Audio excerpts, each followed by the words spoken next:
Pagi semuanya guys, kita sudah memasuki di tahun 2022 teman-teman. Semoga tahun ini menjadi berkah, berkat, rezeki yang melimpah, sehat selalu ya teman-teman.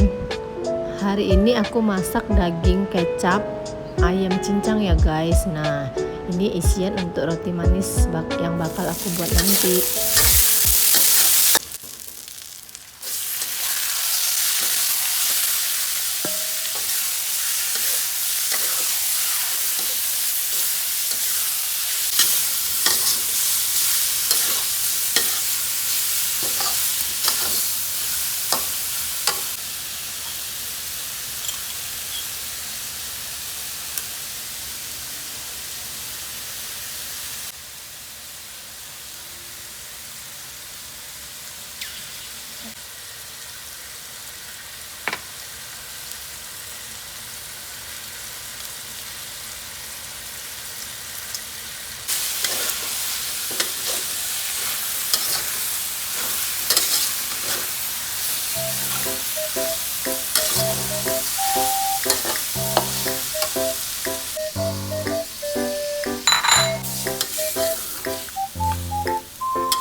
Sekian dulu video aku hari ini guys. Daging ayam kecap cincang ini bisa juga dijadiin pilihan untuk lauk makan kita ya teman-teman.